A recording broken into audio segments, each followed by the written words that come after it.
अपने गुरुदेव के वचनों पर बैठ करके भगवान राम की प्रतीक्षा की।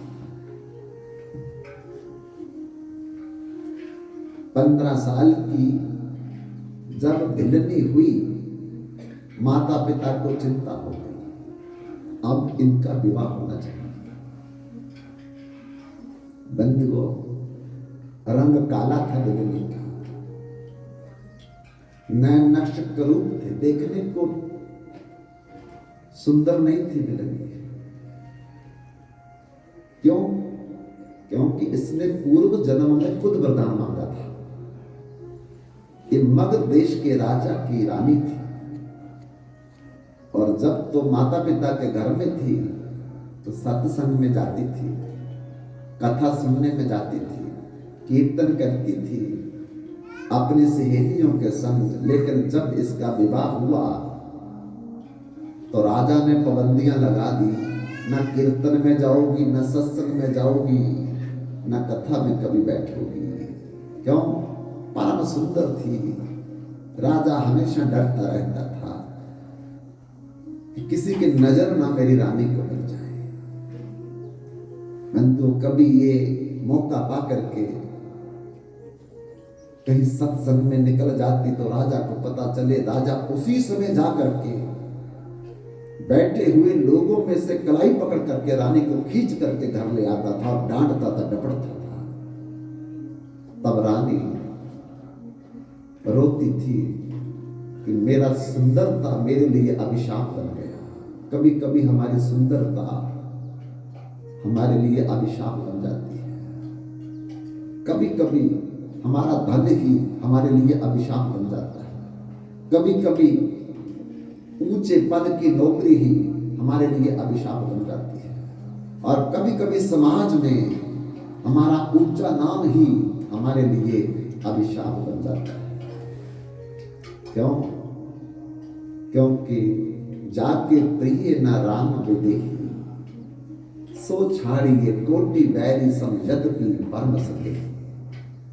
जिसको भगवान राम से प्रेम नहीं है, जिसको भगवान कृष्ण से प्रेम नहीं है, जिसको भगवान नारायण से प्रेम नहीं है, उस बड़े परिवार को भी क्या करेंगे हम? वो तो हमारे लिए अभिशाप बन जाएगा। ऐसे ऊंचे पद वाले पति को भी हम क्या करेंगे जिसका भगवान में प्रेम नहीं है। दुनिया की सैर कराएगा, दुनिया का भ्रमण करवाएगा, लेकिन जीवन तो खंडित है, कब चला जाए भरोसा नहीं। और एक बार जब चले गए तो फिर हमें कुत्ता, बिल्ली, हाथी, घोड़ा, ऊंट, खच्चर बनाने से कोई नहीं रोक सकता। इसलिए बंधुओं, प्रहलाद ने अपने पिता का त्याग कर दिया, लेकिन नारायण का कीर्तन नहीं छोड़ा। भविष्य ने लंका का त्याग कर दिया, लेकिन भगवान राम को नहीं छोड़ा। भरत ने अपनी माता कैकेयी का त्याग कर दिया, लेकिन प्रभु राम को नहीं छोड़ा। ब्रज पत्नियों ने अपने पतियों को छोड़ दिया, लेकिन कृष्ण बलराम की सेवा को नहीं छोड़ा। बंधुओं, एक समय मथुरा में बड़े बड़े विद्वान ब्राह्मण यज्ञ कर रहे थे और क्या बोल रहे थे? कृष्णाय स्वाहा। अग्नि देव की पत्नी का नाम है स्वाहा, इसीलिए स्वाहा बोलना पड़ता है। अग्नि में आहुति देते समय नहीं बोलेंगे तो अग्नि देव नहीं देंगे, क्योंकि उनकी पत्नी का नाम नहीं लेंगे, हम उनकी पत्नी को इज्जत मान नहीं देंगे, तो वो हमारी किसी भी आहुति को स्वीकार नहीं करते हैं। इसीलिए अग्नि में आहुति देते वक्त हमको स्वाहा बोलना पड़ता है। अग्नि देव की पत्नी का नाम स्वाहा। तो क्या बोल रहे थे? कृष्णाय स्वाहा, बलरामाय स्वाहा। तो बंधुओं, अचानक ही दैववश उन ब्राह्मणों के यज्ञ जहां हो रहे थे वहीं पर कृष्ण बलराम अपने हजारों मित्रों के साथ बछड़े चढ़ाते चढ़ाते पहुंच गए।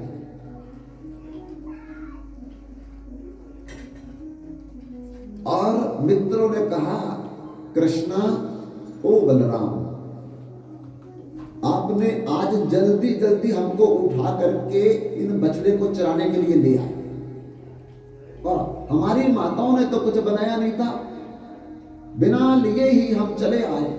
अब दोपहर होगी, बछड़े चराते चराते हमको भूख लग गई है, कुछ खाने को दो।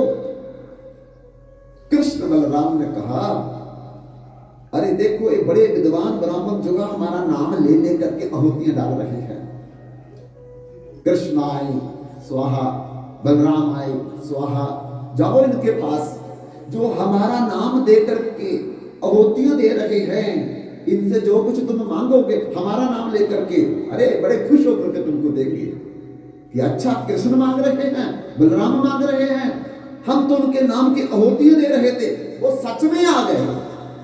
प्रसन्न होकर के जो तुम डिमांड करोगे, मांगोगे, आपको मिलेगा। वो हजारों सखा और विद्वान ब्राह्मण जहां यज्ञ कर रहे थे, आहुतियां डाल रहे थे, भगवान का नाम ले लेकर के पहुंचे और कहने लगे, कृष्ण बलराम आपके बिल्कुल नजदीक आए हुए हैं और वो भूखे हैं, हम भी भूखे हैं, उन्होंने आपके पास भेजा है कि उनका नाम लेकर के तुम जब अग्नि के कुंड में आहुतियां दे रहे हो तो वो साक्षात भूखे हैं, उनको खाने के लिए भी कुछ दे दो। वो विद्वान ब्राह्मण कृष्णाय स्वाहा, बलरामाय स्वाहा बोल रहे हैं, लेकिन उनकी बात कोई नहीं सुन रही। ये विद्वान लोगों में एक प्रॉब्लम रहती है, वो सोचते हैं कि भगवान के आगे जाएंगे, माथा टेकेंगे तो हमारी हीनता हो जाएगी, हम सत्संग में जाकर के बैठेंगे, हमारी बदनामी हो जाएगी, इतना बड़ा नेता होकर के, इतना बड़ा अफसर होकर के आम लोगों में बैठ करके कथा सुनता है। अरे दुनिया में सबसे बड़ा तो भगवान ही है, और इससे ऊपर और कौन हो सकता है। अगर तुम्हें कुछ पद मिला है तो भगवान की कृपा से मिला, तुम नेता अभिनेता चहेता बने हो तो भगवान की कृपा से, अगर वो दे सकता है पद तो वो पद ले भी सकता है। इसलिए बड़ा होकर के और विनम्र होना चाहिए, नहीं तो बकरा हरदम मैं करता, राम राम ओ कदे न जपता, ताइयों उतरी खल, तू नीमा होके चल, नीमी अनुराग मिले। बंधुओं, जितना हम विनम्र होंगे, नीमा होंगे, भगवान की कृपा और हमारे ऊपर है। बड़ा होकर के जब हम सत्संग में बैठेंगे, बड़ा होकर के जब भगवान को लेट करके प्रणाम करेंगे तो लोग देखेंगे इतने बड़े पद पर होकर के लेट करके भगवान को प्रणाम किया है, हम भी करेंगे उसके पीछे, हजारों लोग उसके पीछे चलेंगे। लेकिन अगर बड़ा होकर के वो गलत रास्ते पर चलेगा, हजारों लोग उसका अनुसरण करेंगे और गलत रास्ते पर चलेंगे, तो गलत का अपना पाप तो उसको लगेगा, लेकिन हजार लोग जो उसके पीछे चले गलत कार्य में, उसका पाप भी उसको भोगना पड़ेगा। और अगर प्रणाम करके भगवान का आशीर्वाद मिलेगा, हजार लोग जो प्रणाम करेंगे उसका भी फल उसको मिलेगा, क्योंकि उसके कारण वो चले हैं। इसलिए बड़ा हमेशा गिरता है। आप देखा, जब तूफान चलता है, तेज हवा चलती है, तो जितने बड़े बड़े पेड़ होते हैं वो गिरते हैं।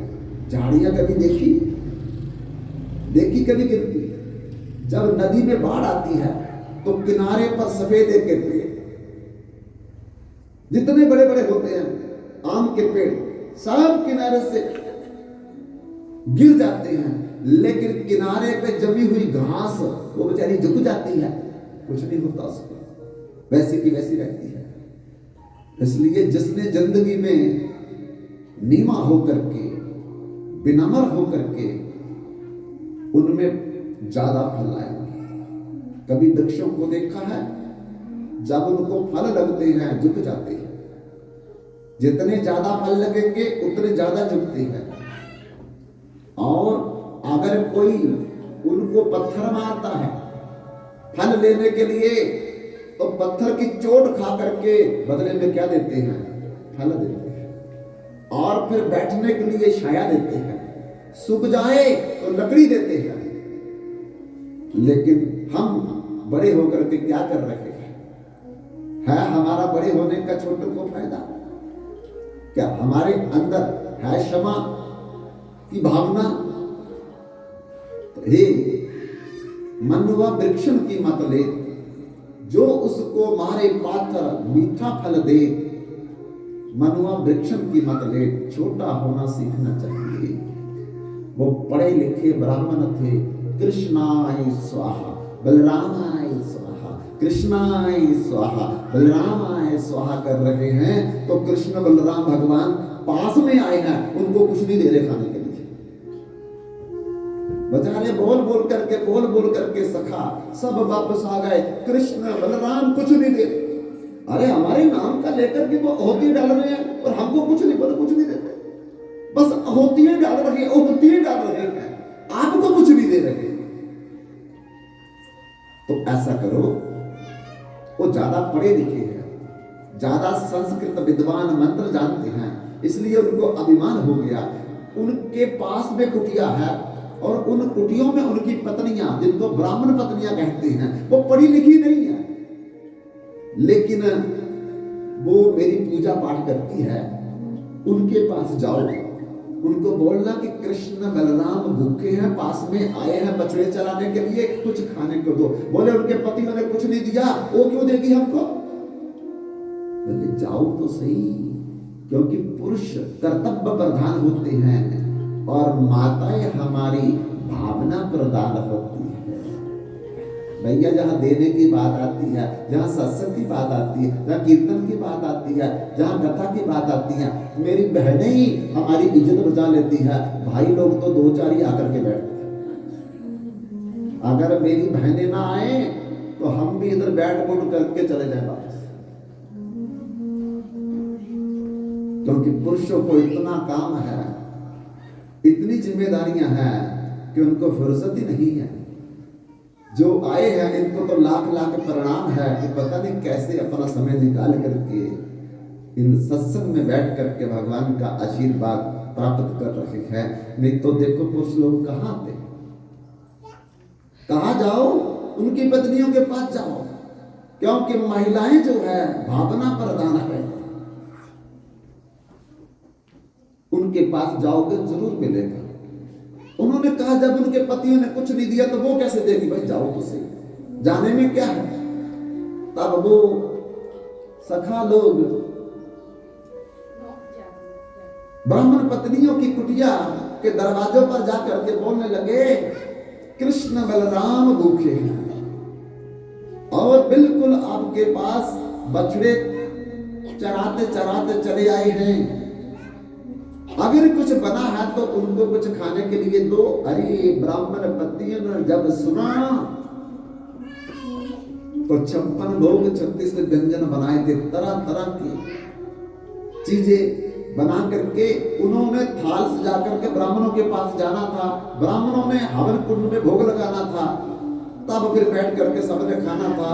तो मन में सोचने लगी, जिनको हवन कुंड में भोग लगाना था, जिनकी होती हवन कुंड में दी जा रही है, आज हमारी तपस्या का फल, हवन का फल, योग का फल, कर्म का फल मिल गया, वो स्वयं ही चले आए हैं। क्यों? क्योंकि वासुदेव परा वेदा, वासुदेव परा मखा, वासुदेव परा योग, वासुदेव परा क्रिया, वासुदेव परम ज्ञान, वासुदेव परम तपा, वासुदेव पर धर्म, वासुदेव पर। ये जितने भी यज्ञ है, जितने भी हवन है, जितनी भी पूजा है, जितना भी कर्म है, जितना भी तीर्थ यात्रा, तप, ज्ञान, ये सब कुछ का फल क्या है जी? भगवान मिल जाए, भगवान की प्रत्यक्ष में सेवा मिल जाए। जब सारी जिंदगी यही करते रहेंगे तो भगवान नहीं मिले तो क्या फायदा करना है? अरे पुण्य कर्म, परोपकार करने का, दान करने का, तीर्थ यात्रा करने का फल है प्रत्यक्ष में भगवान मिल जाए हमको और उनकी सेवा मिल जाए। तो साक्षात उन विद्वान ब्राह्मणों को भगवान की सेवा मिल रही थी, उन्होंने ध्यान नहीं दिया। पत्नियों को पढ़ी लिखी नहीं थी, विद्वान नहीं थी, मंत्र नहीं जानती थी, अनपढ़ थी, लेकिन भगवान पे विश्वास करने वाली थी। सब थाल सजा करके उन्होंने कहा चलो, कहाँ है कृष्ण बलराम, हम तुम्हारे साथ चलते हैं। जब थाल सजा करके ब्राह्मण पत्नियां अपने अपनी कुटिया से बाहर निकल करके जाने लगी, तो ब्राह्मण इधर तो हवन कर रहे हैं, लेकिन ध्यान पत्नियों की तरफ है। ये क्या कर रही है? तब स्वाहा स्वाहा छोड़ करके, हवन छोड़ करके, आहुतियां छोड़ करके अपनी पत्नियों को डांटने लगे जाकर के, खबरदार अगर एक कदम भी आगे बढ़ाया, हमारे पास विजय आए थे मांगने के लिए, हमने कुछ नहीं दिया उनको, और तुम थाल सजा करके उनकी तरफ जा रही हो। उन्होंने कहा अरे जिनका नाम लेकर के तुम हवन कर रही हो, आहुतियां दे रही हो, तो वो साक्षात जब चले आए तो उनको देने में, खिलाने में संकोच किस बात का है? अरे संकोच इस बात का है कि हम अनपढ़ नहीं हैं, हम पढ़े लिखे विद्वान हैं, हम कर्म करना जानते हैं, हमको उनसे कोई लेना देना नहीं है, क्योंकि हम भगवान से चाहते हैं, भगवान को नहीं चाहते। लेकिन पत्नी ने कहा आज हमारी अनंत जन्मों की तपस्या का फल मिलने जा रहा है कि उनका दर्शन होगा, उनको अपने हाथों से खिलाएंगे, तो आज तो हम नहीं रुकने वाले, कुछ भी हो जाए, खबरदार टांगे तोड़ देंगे, डंडे लेकर के आ गए। लेकिन फिर भी ब्राह्मण पत्नी ने कहा टांगे तोड़ दो, प्राण निकाल दो, लेकिन आज हम रुकने वाली नहीं है। जब ब्राह्मणों ने देखा कि रुकने वाली नहीं है, तो जबरदस्ती उनको कलाइयों से पकड़ करके खींच खींच के कुटिया में जाकर के बंद कर दिया, और कईयों की हिम्मत नहीं पड़ी कलाई पकड़ने की, तो उन्होंने डंडे चला करके टांगों को तोड़ दिया, और किसी की इतनी भी हिम्मत नहीं पड़ी तो विरोध तो किया, लेकिन ब्राह्मण पत्नियां उनकी चली गई। बंधुओं जो चली गई, उन्होंने जी भर के भगवान का दर्शन किया, आज हमारा जन्म सफल हो गया, और फिर अपने हाथ से खिलाया। और बंधुओं जो कुटिया में बंद कर दी गई थी, अंदर ताला लगा दिया था, उन ब्राह्मण पत्नियों ने अपना अंदर ही शरीर छोड़ दिया, नश्वर और सूक्ष्म शरीर से वो भगवान के पास दूसरी ब्राह्मण पत्नियों से पहले पहुंच गई थी, और जिनकी टांगे हाथ पांव तोड़ दिए थे, वो तो भगवान का अंतर मन में ध्यान कर रही थी, और भगवान ने उनको वहीं बैठ करके वही सुख दिया जो उनको दूसरी जगह जाकर के सुख मिल रहा था। तब भगवान ने भोग लगाया और कहा देवी अब तुम वापस चले जाओ। बोले कहाँ जाएं? जब आ रही थी तो हमारे पतियों ने कहा था जा रही हो, मुड़ के शक्ल मत दिखाना, वापस मत आना। अब गई सो गई, वापस नहीं आना। हमारे घरों में भी कई बार होता रहता, सत्संग में जा रही है वापस मत आना। बेचारी फिर भी हमारी बहनें जिद करके चली आती है। तो कहने का मतलब है कि भगवान ने कहा अरे तुम जाओ, वो पश्चाताप कर रहे हैं, प्रायश्चित कर रहे हैं कि हमने कितनी बड़ी गलती कर दी कि जिनके नाम की आहुतियां बोल करके दे रहे थे, साक्षात दर्शन मिल रहे थे, साक्षात सेवा का मौका मिल रहा था, पर हम अपने विद्वता के अभिमान में आकर के हमने ना तो उनकी सेवा की, ना जाकर के उनका दर्शन किया। धन हो ये देवियां जिन्होंने विरोध करके भी ये उनके दर्शनों का लाभ लिया, उनकी सेवा का लाभ लिया। जाओ तुम्हारा मान और सम्मान करेंगे। बंधुओं जब वो ब्राह्मण पत्नियां वापस आईयां तो डांटने की बजाय उनके चरणों में गिर करके नतमस्तक हुए कि आपका जीवन सफल हो गया। हम तो अपनी पढ़ाई लिखाई के अभिमान में ही हम भगवान के दर्शन और सेवा से वंचित रह गए। क्यों? क्योंकि उनके मन में प्रायश्चित क्यों आया, पश्चाताप क्यों आया?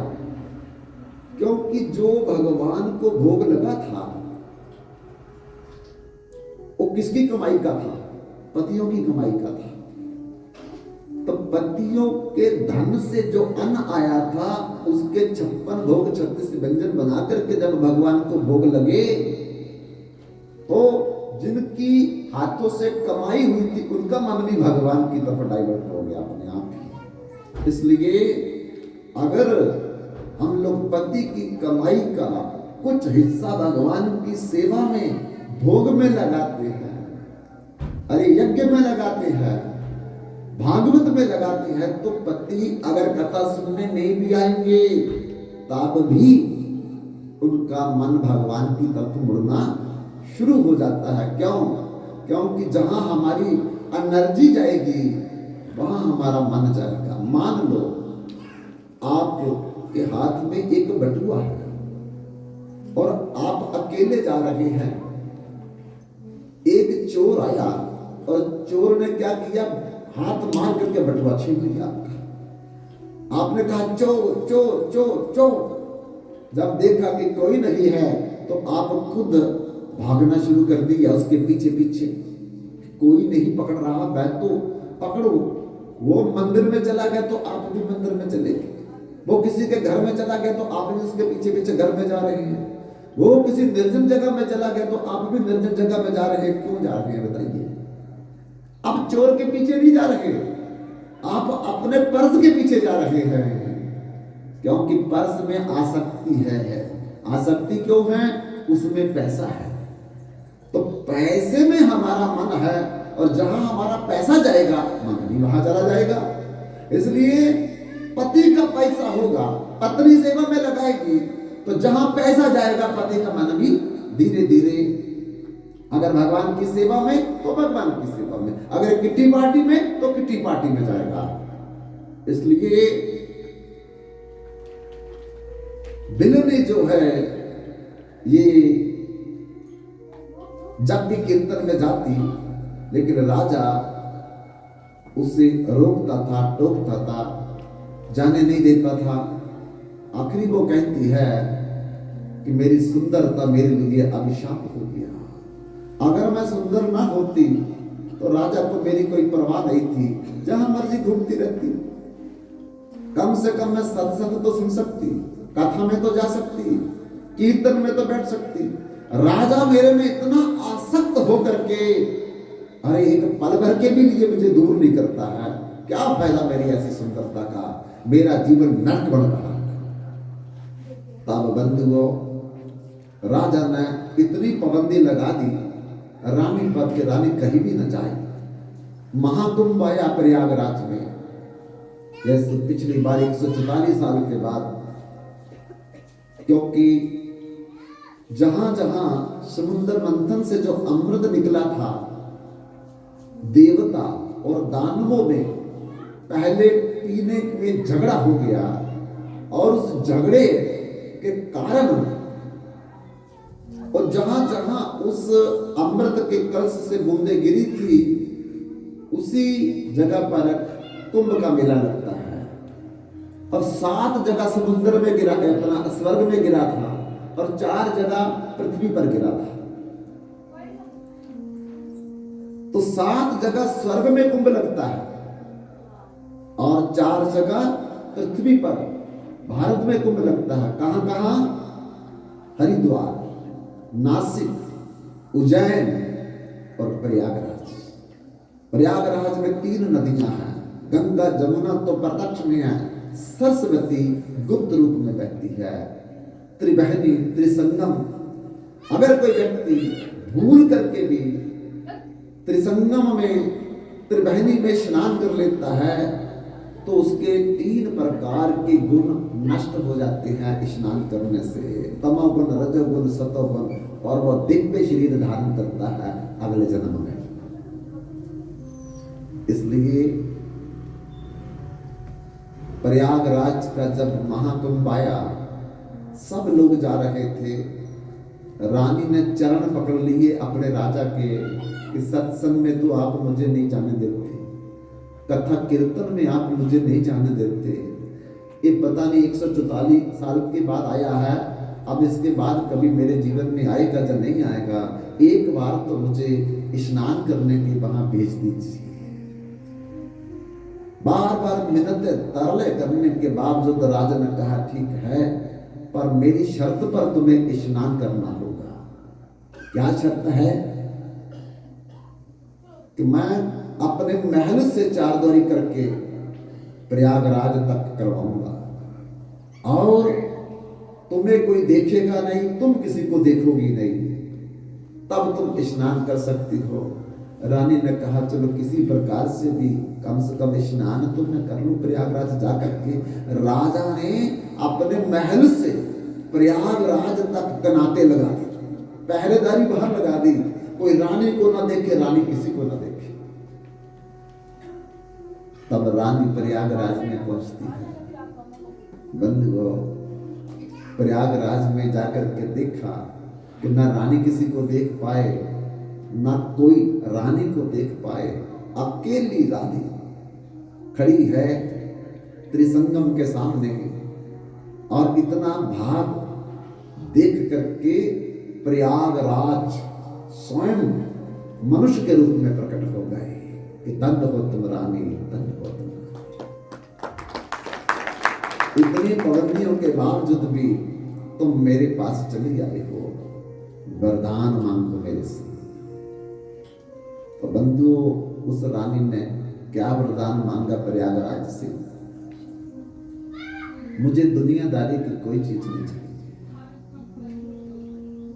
मुझे चाहिए थी भगवान की भक्ति, भगवान का कीर्तन, भगवान का सत्संग, भगवान का दर्शन।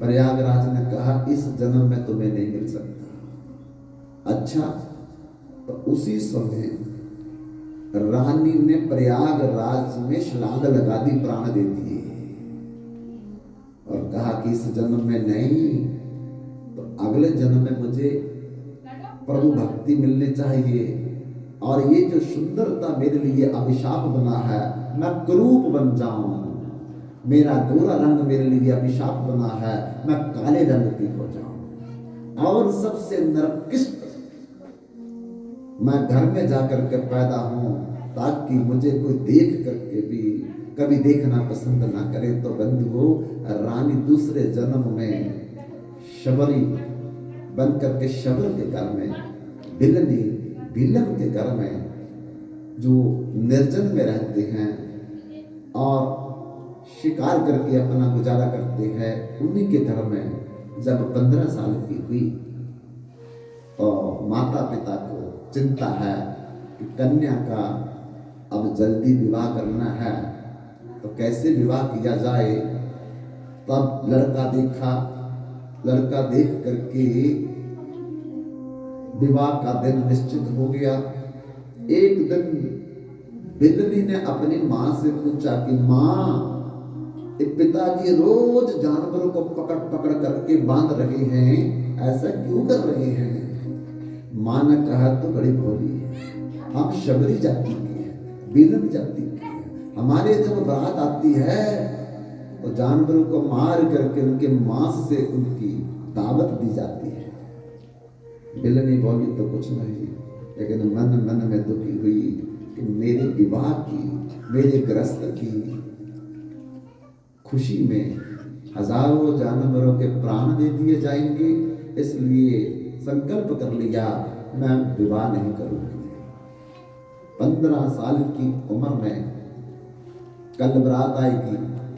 आज बिलनी नंगे पांव खिड़की से कूद करके जब देखा कि मां सोई, बाकी सोए, और निकल गई अर्धरात्रि को। जाते जाते जितने भी पशुओं को पिता ने बांध रखा था, उनके बंधन खोल दिए और जब वो पशु अपने बंदरों को खोल करके जंगल की तरफ जा रहे थे तो थोड़ा आगे जाकर के बिल्ली की तरफ देखते हैं और मन मन में कहते हैं, जिस प्रकार से देवी तुमने हमारे बंधन खोल करके हमको रिहा कर दिया, आजाद कर दिया, भगवान तुम्हें भी इसी प्रकार से आजाद करे। अपने बच्चों को संभाल करके रखते हैं, गोद में लगा करके रखते हैं, अपने बिस्तर पर सुलाते हैं, दूसरे के बच्चों के प्राण लेकर के अपनी जीवा का स्वाद लेते हैं। जो गला काटे किसी का अपना ले कटा, धीरे धीरे नाम का बदला कहाँ बेचा। बंधुओं, हम जीना चाहते हैं, हम मरना नहीं चाहते, तो फिर दूसरे को भी जीने दो, उनको क्यों मारते हैं? हमारे छोटा सा कट लग जाए तो रात भर नहीं सोते, उनकी गर्दन काट करके तड़पते हुए हम आनंद लेते हैं। ये कैसा भजन है, ये कैसा साधन है, ये कैसा मानव जन्म है, ये कैसी साधना है कि हमको दया होनी चाहिए, लेकिन हम दया ना करके अदया करके दूसरों को तड़पते हुए अपने आप को आनंद और आनंदित होते हैं। लेकिन भगवान माफ नहीं करेगा,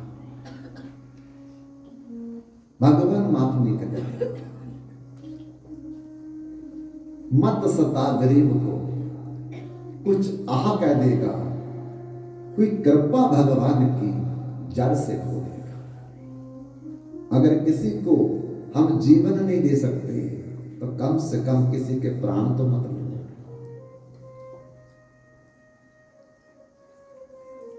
इसलिए सब जीवों ने रिहा होकर के, आजाद होकर के बिल्ली को मन मन में आशीर्वाद दिया, भगवान तुम्हारी रक्षा करे और तुम्हारे बंधन खुल जाए। बंधु, वो बिल्ली आध रात्रि 2:30 बजे 15 साल की उम्र में नंगे पांव जो पहना था निकल गई अपने घर को छोड़ करके। और जैसे सुबह हुई बिल्ली पेड़ पर चढ़ गई। उसको पता था कि मेरे पिताजी बिल्लियों के राजा हैं और जरूर मेरा पीछा करेंगे। वो पेड़ पर चढ़ गई और सुबह होते ही जब बिल्ली नहीं मिली तो चारों तरफ अपने आदमी भगा करके बिल्ली को खोजना शुरू किया। बिल्ली ऊपर से देख रही है कि नीचे मेरे पिता ने लोग मुझे ढूंढने के लिए भेजे हैं, लेकिन चुपचाप सहमी हुई बैठी रही। फिर रात हो गई, फिर चली, फिर दिन आ गया। ऊपर दिन को पेड़ पर काटती है और रात को सफर करती है, यात्रा करती है। चलते चलते बंधुओं कई महीनों के बाद पंपा सरोवर में पहुंच गई। वहां साधुओं की कुटिया थी और उसी कुटिया में एक मतंग ऋषि नाम के बड़े सिद्ध महात्मा थे, उनका आश्रम था। तब बिल्ली रात को पेड़ पर चढ़ करके देखती है कि अब मुझे क्या करना चाहिए कि ये जीवन मेरा कैसे सफल होगा। जीवन सफल तो 2 प्रकार से होता है, भक्त और भगवान की सेवा करके। तो ये भक्त है, इनकी अगर मैं सेवा करूंगी तो ये प्रसन्न होकर के मुझे आशीर्वाद देंगे।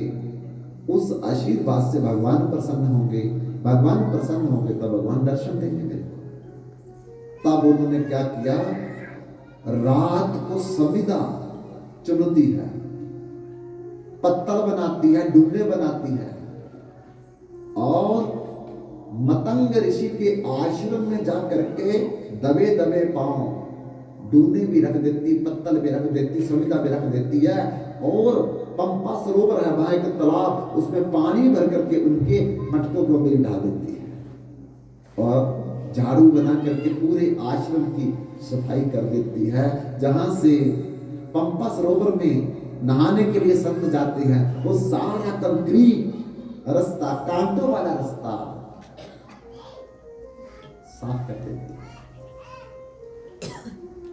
ऐसे करते करते बंधुओं,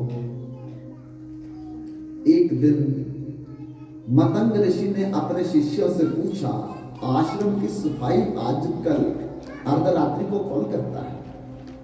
पतले कौन रखता है? डूने कौन बना करके लाता है? समिधा कौन रखता है यहाँ? और घड़ों में पानी कौन भरता है? लेकिन शिष्य ने कहा, गुरुदेव हमको पता नहीं कौन करता है, लेकिन कोई करता तो है, लेकिन हम नहीं जानते। ठीक है, आज रात्रि को जाग करके हम देखेंगे चोर कौन है। तब उस दिन गुरु जी रात को जाग करके खिड़की से देखते रहे। जब 2:30 बजे का समय हुआ तो बिल्ली दबे दबे पांव से डूने उठाए, पत्तल उठाए, समिधा उठाए और सब नियत स्थान पर रख दी। और फिर सरोवर में जल भर करके, मटकों को भर करके रख दिया। फिर झाड़ू लेकर के पूरे आश्रम को इस ढंग से करते कि किसी को आवाज ना जाए, नींद खराब ना हो। सेवा का मतलब है किसी को परेशानी नहीं होनी चाहिए।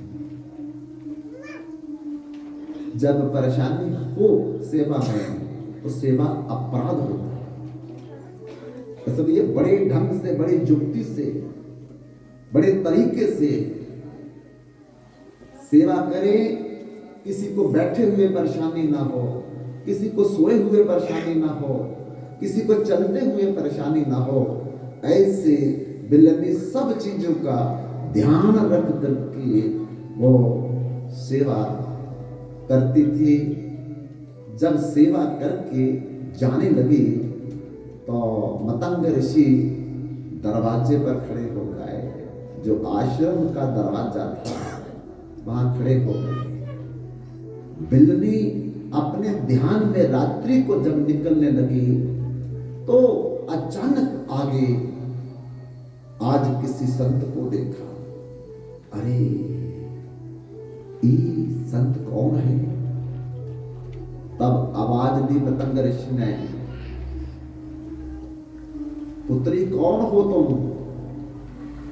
बिल्ली सहम गई, फूट फूट करके रोने लगी और चरणों में गिर गई। हे गुरुदेव, मैं बिल्ली जाती थी, घर से निकली हुई एक नवयुवती हूं। मेरा जीवन कैसे सफल होगा मुझे समझ नहीं है, लेकिन मैं रोज आपके आश्रम में आकर के कहीं अपराध तो नहीं करती।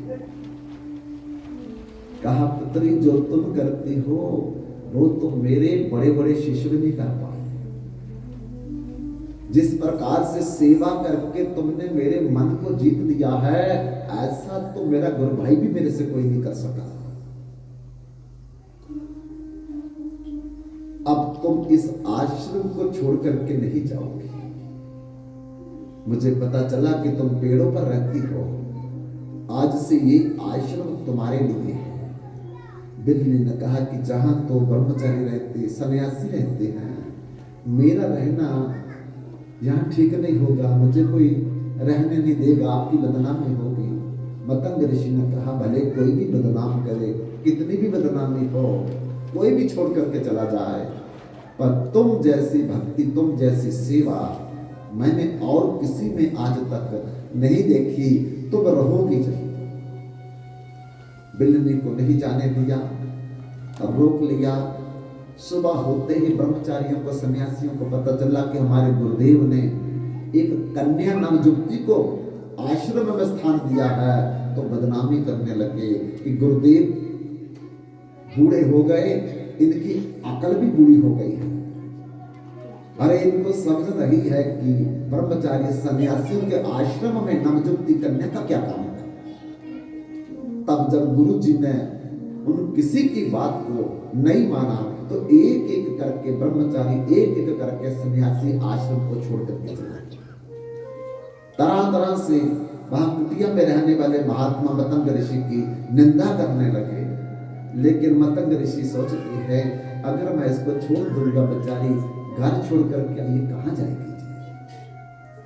अगर मैं आश्रय संत होकर के नहीं दूंगा तो फिर दूसरा इसको आश्रय कौन देगा? भले छोड़ जाए मेरे शिष्य, छोड़ जाए गुरु भाई, निंदा करे मेरी, लेकिन तब भी मतंग ऋषि ने उनको आश्रम से बाहर जाने के लिए नहीं कहा। बंधुओं, बदनामी तो बहुत हो रही थी, सब छोड़ करके भी चले गए। लेकिन गिलनिन ने जो अपने गुरुदेव की सेवा की, ऐसी सेवा तो त्रिलोकी में कोई नहीं कर पाया। गुरु प्रसन्न हो गए। और एक समय ऐसा आया, गुरुदेव जो है अपने शरीर का त्याग करके भगवान के धाम में जाने लगे। न तद्भास्यते सूर्यो न शशंको न पावका यत् गत्वा न निवर्तन्ते तद् धाम परमं मम। भगवान का धाम, जहां फिर एक बार चले जाने के बाद फिर ना जन्म, ना मरण, ना बुढ़ापा, ना फिर कोई बीमारी का दुख भोगना पड़ता है। हर चीज दिव्य है, शरीर दिव्य है, धाम दिव्य है, घर दिव्य है, भगवान दिव्य है। बस दुख तो जहां है, दुख तो इस शरीर में है, दुख तो इस लोक में है। और इस लोक में हम रहने के लिए नहीं आए, कुछ करने के लिए आए हैं। और ये बहुत बड़ा एक हॉस्पिटल है, और इस हॉस्पिटल में हम बीमार लोग दाखिल हैं। और बड़े बड़े संत डॉक्टर बनकर के, कभी कभी भगवान भी डॉक्टर बनकर के हमारा इलाज करने के लिए आते हैं, सत्संग के माध्यम से, कथा के माध्यम से, कीर्तन के माध्यम से। लेकिन हम फिर भी उनकी बात नहीं मानते और बदपरहेजी करते हैं। फिर बीमार होकर के पुनरपि जननम पुनरपि मरणम पुनरपि जननी जठरे शयनम एहे संसारे खलु दुस्तारे कृपा पारे पाहि मुरारे भज गोविंदम भज गोविंदम गोविंदम भज मूढ़ मते। गोविंद का भजन नहीं करते, गोविंद का कीर्तन नहीं करते, गोविंद की सेवा नहीं करते, गोविंद का सिमरन नहीं करते, और हम लोग बदपरहेजी करके विषयों में, भोगों में अपने मन को फंसा करके फिर हमारा अंत बेकार हो जाता है।